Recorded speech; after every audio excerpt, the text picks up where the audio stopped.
Hello and welcome to the Kiss Kiss Bang Bang New Music Files. We've been expecting you. I'm your host, Special Agent 0013 Dead Air Dave.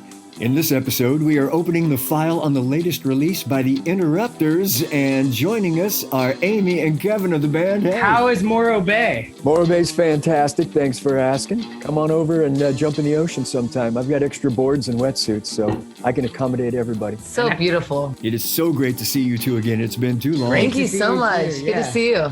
I was thinking the other day that I haven't seen you and of course, Jess and Justin are not with us today, but last time all of us had a chance to see each other in person was Punk Rock Bowling in Vegas, 2017. Oh, wow. It's been that long ago. Where does the time go? It feels like yesterday. It does, doesn't it? Anyway, it's great to see you again.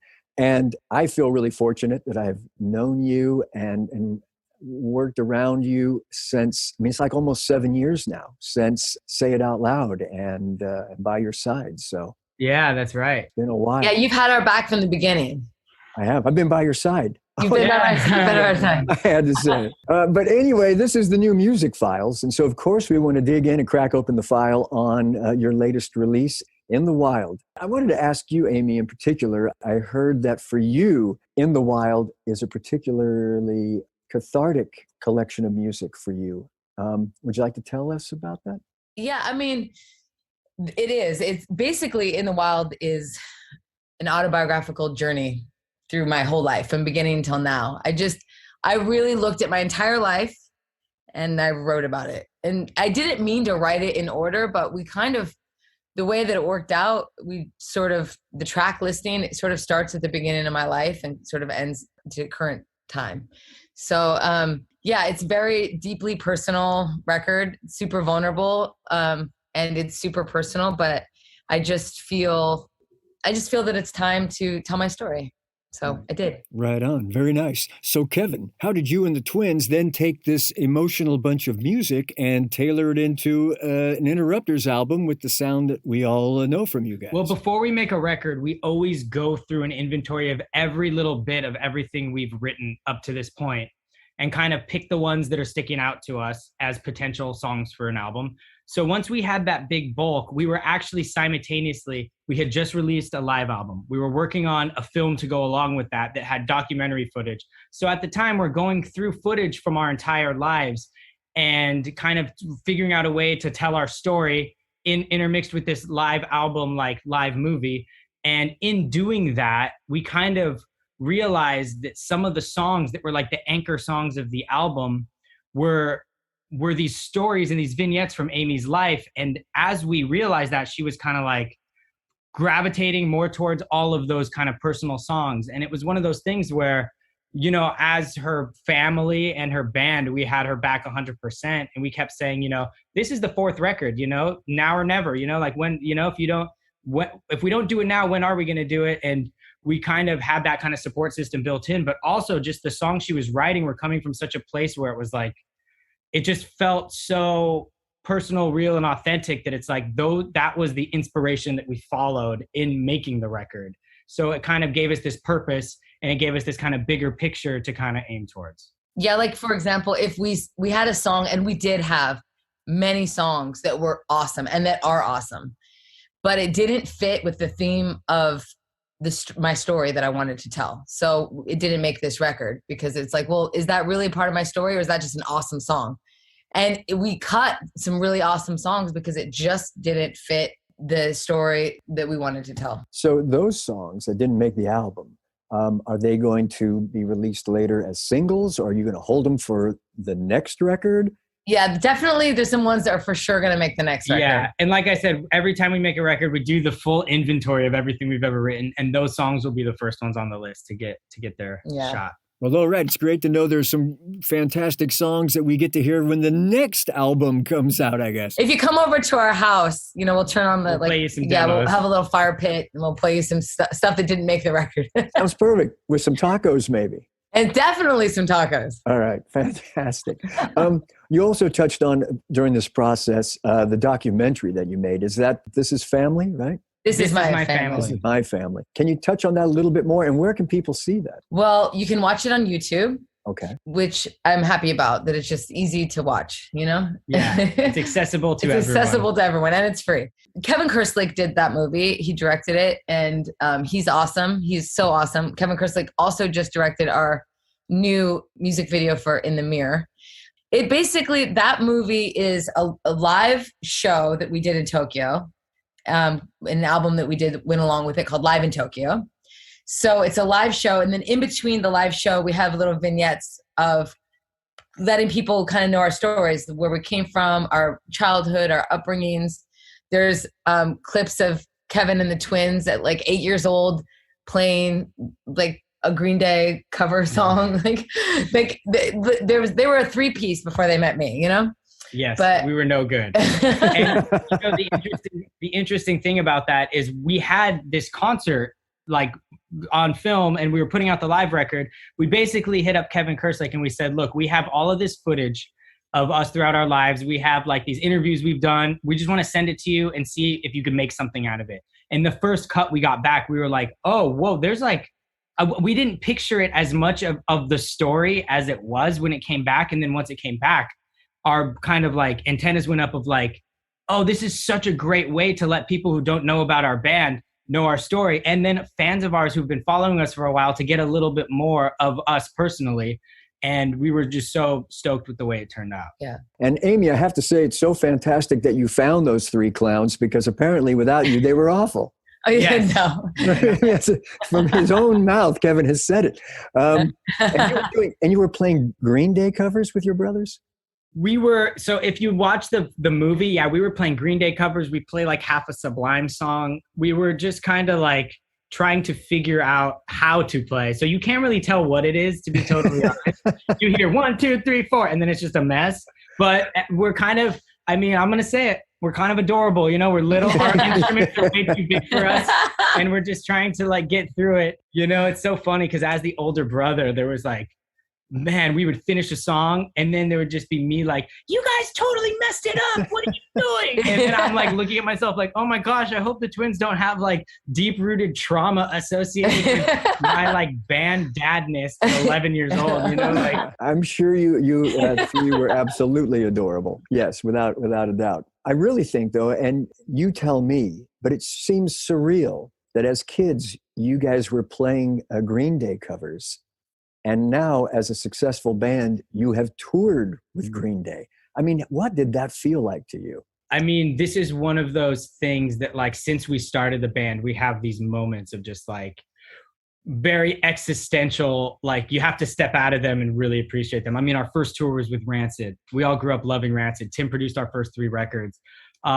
Touring with Green Day, we opened for Blink-182. We've toured with so many bands. We've done the Warped Tour, something we grew up going to, you know what I mean? So like we've had all of these moments and it just gets more and more surreal. I mean, culminating with playing baseball stadiums last summer with Green Day. I mean, Dodger Stadium, a place we grew up going to baseball games and watching fireworks on the 4th of July. And then all of a sudden we're stepping on stage and saying, are you guys ready for Green Day? And then the whole crowd going crazy. It's all surreal. We could not be more grateful for all the opportunities we've. Just from me standing on the sidelines watching the arc of the band's development, it just seems like it boggles my mind because it just seems like one dream coming true after another, after another, after another. 100%. Absolutely. All right, now we're going to dive into a little bit of In the Wild. And when we come back, we always like to introduce somebody from the radio side of the game who was sort of a key player to help you guys along from the very beginning. And we're going to do that right after we listen to some of In the Mirror, brand new music from the Interrupters on the Kiss Kiss Bang Bang New Music Files. No matter how far I run, I always end up back here. No matter how far I go, I always end up back here. Took me 2 years to write this song. I wanted it perfect, no wrinkles in it. Took me a long time to come clean. To be honest, the truth's so ugly. Took me a long time to come home.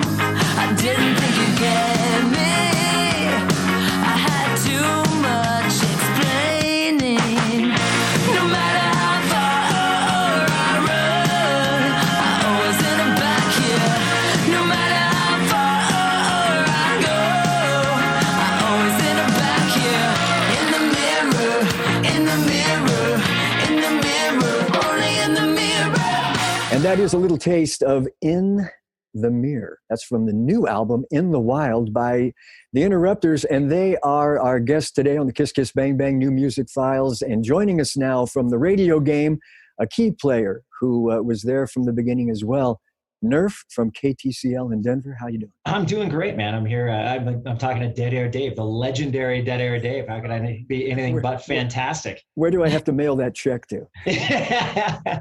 Man, no, it's great. Like, it's good to be here, and like, I love talking about the Interrupters. They're like such deserving people, such an amazing band. So very, very happy to be here. Roll us back to the first time that music hit you, and what you felt you had to do at KTCL with that. Man, I wish it was a sexier story, but I was at home. Like, I think I'd had at least 2 kids. So I was like chasing my yard apes around, and on TV came a T-Mobile commercial. And I was like, and I'm like going like, if I didn't know better, that would sound like some pretty good ska right there. I'm like, what is that? And like, I'm like, who put music taste into T-Mobile all of a sudden? And so I Shazammed it. How'd that happen?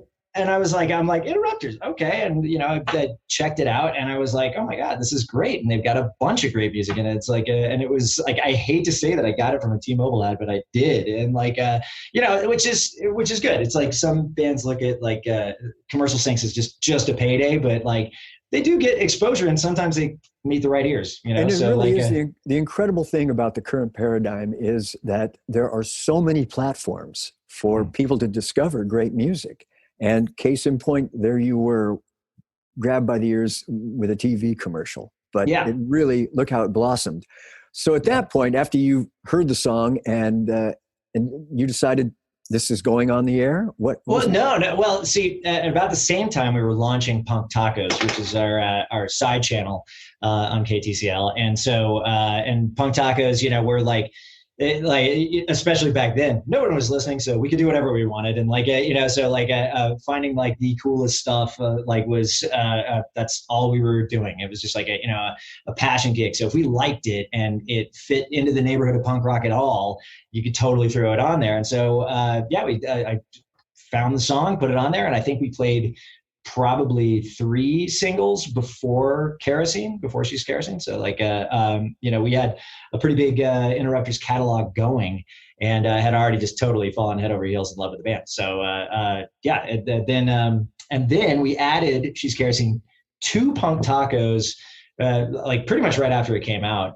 And it's one of the rare crossovers that goes from Punk Tacos back onto KTCL, which is like, didn't happen a lot. There's in fact like 2 that come to mind, the Rex and the Interrupters, that have had a crossover hit from one to the other. And I was really excited when we tested it, because we do a lot of researching of our new music, and like, and when we tested it and the KTCL audience liked it as much as the Punk Tacos audience, I was ecstatic. It was like the most fun ad I've ever called in my life. I was like, oh my God. Brett Greenberg at the time, I'm like, Brett, you wouldn't believe it, man. 4th wave, it's coming now. The 4th wave of ska is on. We're going to add She's Kerosene. And I was super jazzed, and so was he. It was like the first ad we had given to Epitaph in, I don't know, years and years, man. So like, it was a good one to jump on with. Yeah. Oh, hell yeah. And so we were both just equally excited watching it. Like, every time it would play, we'd all just be like, I felt like, Brett was gathered around his radio. I was gathered around mine going like, wait, it's coming. There it is. Just like, it was exciting. Aimee and Kevin are here with us. Go ahead. You guys jump on in as well. That is a very sexy story. I love that story. That is awesome. I'm smiling so big right now. Wow. Well, thank you for having our back and believing in us from the very beginning. So incredible. We feel so grateful. That's so cool to hear. Yeah, I mean, Punk Tacos is awesome. And I have a vivid memory of opening up for Bad Religion at Fiddler's Green and seeing somebody in a full body taco suit in the mosh pit during that show. Yes. And I think that somebody is you. that could have been me or another guy. I mean, it could have been somebody else too. Maybe. Yeah. We loved you. We loved you then, and we love you now. So thank you. Great show too. I remember that was also pretty cathartic, because I think that was the first time you guys played in Denver since we had been playing it, and to see like an audience gravitating to it live and in person is always really cool. Like when you see like, I'm like, they heard this from us. No way. That's so cool, and they're into it. That's so great. And this is the kind of story I love to hear in radio, when there's truly passionate discovery of new music, and you're in a position, Nerf, where you can make that happen. Some stations, not so lucky. There are a lot more hoops to jump through, but you are certainly in a position where when you find something and it really grabs you, you're able to share that with your listeners almost immediately. Right. Well, if you want to find hoops, they're not far around this building. Like try and hire a promotions assistant these days. But they're not the big like, flaming hoops that some guys have to jump through. Right. Yeah. They're hula hoops, maybe. Yeah, right. Exactly. It's interesting. Like, I know that me and Andy Hawk, like both poll the audience a lot about new music, and it's always surprising to me that more people don't, because you never know what you might not guess they like, because the Interrupters sounded like nobody else on the radio at the time. It's like, it wasn't like we were, there was a lot of Less Than Jake and a lot of even Rancid songs, on the air. And when this came back, I was like, oh my God, it's like, that doesn't matter. They're not sitting there going I don't know, I hear some upbeat guitar in there. It's like you're trying to bring ska back, and no, I'm like, wait a minute, that's not going to test. Yeah, exactly. It's like they're like, this is fun. Who cares? They're like this is great. We love it, and if they love it, we love it. So. I remember the first time I heard By My Side, and I remember thinking, sort of like you're saying, I thought to myself, yeah, it's time again. We are ready for a band with this sound. Yes, it's time to come back. Let's do it some more. And it's been fantastic. And can I say something to you, Dead Air Dave, and to you, Nerf? Believing in a band like us, who comes from punk rock roots and not necessarily with the radio in mind while we're making a record, to have dudes like you that believed in us from the beginning. Blew our minds, but also to have Kerosene be as successful as it was, and you guys to put yourselves out there and be proven right, it means the world to us. And we would never forget it. Yeah, I mean, just the fact that you could walk in and be like, okay, this, if you said, hey, you guys should play the Interrupters, and everyone's like, nope, we would feel worse for you than for us. We'd be like, oh man, they really put themselves out there. Well, it's interesting because it's like you said, it's like, you guys were talking about earlier, like you grew up listening to Green Day, listening to Rancid, and then you're interacting with these guys, these giants, and I'm sure that I've been doing the same job now for 25 years or whatever. And and I still come in and go am I even good at this? Do I know what I'm doing? Is somebody going to finally just they kind of verbally pants me and find out I'm a fraud this whole time. And so it's I want you to know that that your music is every bit as good as any of those legendary bands, and and has gotten the same kind of response as those bands did. It's legit, and you deserve to be touring with Green Day. You deserve to be touring with Rancid. Those are those. It's not for nothing, as they say. Thank you. That's so sweet. Yeah. Thank you. Absolutely true. Absolutely true. Although I can't get the visual of you being verbally pantsed out of my head right now. Another thing we like to do. You're welcome. Another thing we like to do here on the Kiss Kiss Bang Bang New Music Files is we connect a lot of dots. We also like to bring in the record label. And today from Epitaph Records, we have the lovely Edie Lundeen joining us. Hello. In some circles of the world known as Vodka Toxic. I don't know if I'm supposed to mention that or not. I don't know if the band knows that. It sounds like a sexy story. More sexy stories. I played roller derby for 11 and a half years. What? Wow. You think you know somebody. I skated with the LA Derby Dolls, and then and then I retired, and now I'm actually helping train and also ref for a local league in San Fernando Valley. So, wow, that's awesome. Cool. That's my skate name, is Vodka Toxic. So if someone says, "Oh, vodka," I will turn around thinking someone's calling me. So her day job is punk music. Her night job is chin music. That's right. Oh, hell yeah. So Edie, tell us a little bit about the perspective from Epitaph. They started to break at radio. Actually, I should say right before She's Kerosene. I was working for an independent promotion company that would work all of Epitaph's records. And I remember when their head of promotion reached out to me and sent me the song, I was like, do you think that we can work this an alternative? And I was like, oh my gosh, it's a smash. Like, this is awesome. And it was like perfect timing. It was like perfect, like upbeat, like, spring, summer, good times, records. So it was very exciting to be a part of that from radio day one, because it definitely wasn't the band's like day one. But luckily I was able to transfer and now be here at Epitaph and be in that position and get to quarterback this release, which I think is pretty phenomenal. And I can't wait for the world to hear the whole thing. But yeah, we actually had a hard time picking a single when we kind of kept going between In the Mirror and another song. And like all of us were divided of like, yeah, it could be this, it could be this, it could be that. And then In the Mirror won and we jumped on board. So it's been the last couple, it's really only been a week and a half. Right. Crazy. Right. It's like the momentum is taking off again so quickly. It's been exciting to be a part of it. So while we're teasing everybody listening about the album, Edie, when will that album be available for everybody to get a hold of?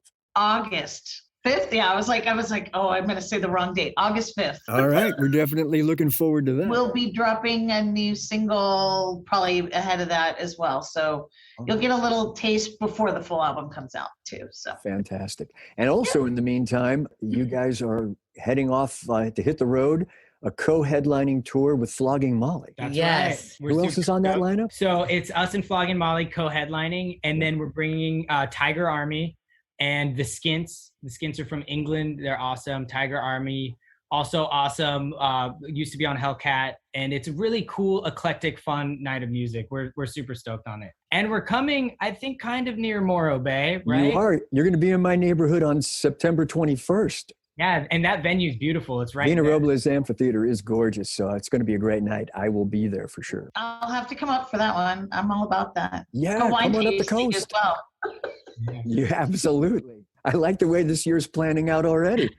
We're just about out of time, but in that much time, is there anything anybody wants to let everybody know? Well, I just want to say that I think it's really important to have people around you on your team that love music, and you guys love music. It's so important. Like, you're doing it, what you do, because your heart's in it, and you love, and you have such good relationships with musicians. Like, just as artists, I just have to say, we love you guys. Like, we love hanging out with you.